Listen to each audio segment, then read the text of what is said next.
Hey guys, greetings in Jesus' name. It's me again, Ree, and again I'm with my friend Jay, who's helping me translate. And today I wanted to talk to you guys about spirit, soul, and body.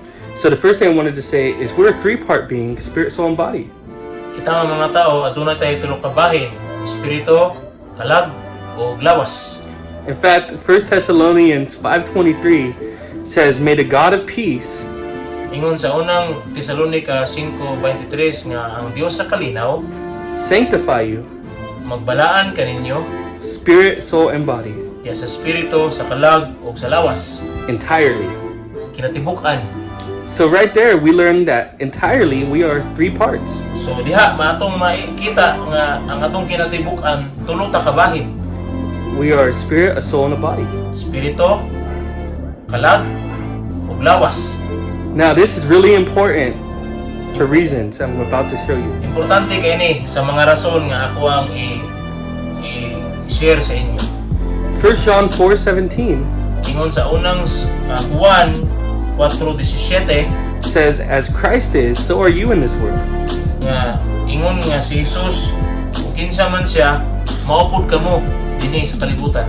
But is that talking about my actions? Nagpasabot ba na mahitungod sa akong binuhatan? I wish my actions always look like Jesus, Unta ang ako ang mga binuhatan sama gid kang Jesus. but sometimes I fail. Pero usahay mapakyas ko. What about my soul, my mind, my will, my emotions? Sana lang ka ni ako ang kalag, kini ako ang pagbuot, ang ako ang mga pagbati. Well, sometimes it's not always what it should be. Usahay kini mga butanga dili gid mao. It saddens me to tell you I've had wrong thoughts. Magbuol ko, masubok ko nga mag-ingon sa inyo nga ako pod na ako'y mga maot kay nga mga hunahuna. I've had wrong feelings towards others. Na ako'y lahi, mga pangit nga mga pagbati ngadto sa ubang mga tao. My soul is still a work in progress. Ang akong kalag kinahanglan pag yun trabahoon. So that leaves only my spirit. Muna nga ang akong espiritu lamang So when the Bible says I'm like Christ in this world, ay sadya ang Biblia lang ingon nga mura kog si Kristo diri ning kalibutan that already has taken place in my spirit. kana siya nga butang mahitabo na sa akong espiritu. And if you're a believer, Kung magtotoo ka, that's already taken place in your spirit. nahuman na diya sa imong espiritu. Now, that doesn't mean that it's only in your spirit. Di po pasabot nga diha ra sa imong balang espiritu. Upon conversion, there will be immediate change in your soul too. Diha sa pagkausab na po dapat kausaban sa imong kalag. You won't want to do the things you used to do. Dili na ka dapat ganahan mo buhat sa mga butang nga sa una ganahan ka mo buhaton. You're a new creation. Kung bago na ka nga binuhat, Old things are passed away, wala na itong mga karahan ng mga butang. and all things have become new. O ang mga butang karon bago na.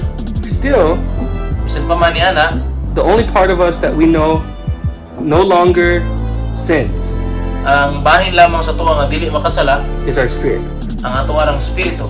That's why 1 John says you cannot sin. Muna, ang ingon niya sa unang Juan nga dili ka makasala.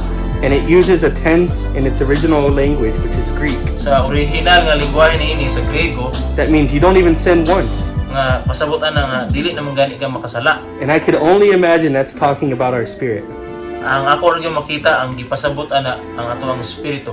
Because the Apostle Paul even sinned in his body, Kay in his si actions. Apostol Pablo nakasala ang gani sa iyang lawas pinagi sa iyang mga binuhatan. And so do all of us. Kita pod So since we are already perfect in our spirit, o kita kay na perpekto naman ta diha sa atong mga espiritu and in our spirit, 2 Corinthians 5:21 says we're the righteousness of God. nga atong diha sa atong balang espiritu nga diha sa ikaduhang Korinto 5:21 nga kita ang pagkamatarong sa Dios.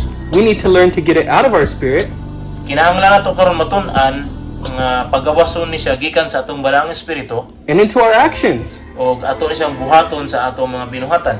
Imagine if you were dying of thirst Una na daw kung mura na kag mamatay tungod kay giuhaw kayo ka. and you had a well filled with water. Unya naay balon nga puno og tubig, It wouldn't do you any good walay pulos, if you can't get the water out. walay pulos kung dili ka makakuha og tubig.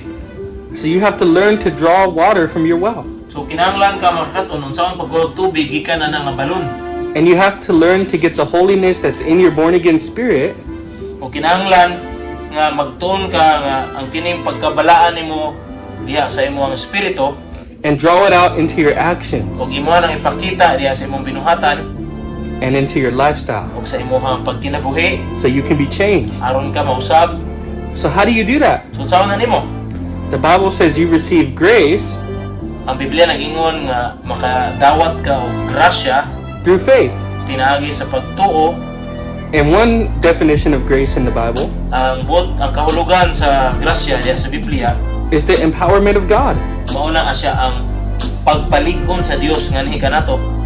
So for your lifestyle, So diha sa ato ang pagkinabuhi, you will receive empowerment to turn from sin makadawat ka og gahom o kalig-on sa pagtalikod sa sala by trusting God for it. pinaagi sa pagsalig nimo sa Dios. And that's how you get what's in your spirit Ug mao nang paagi nga makuha nimo gikan sa imong espiritu into your actions. unya imuha na dayon kinabuhi. God bless you.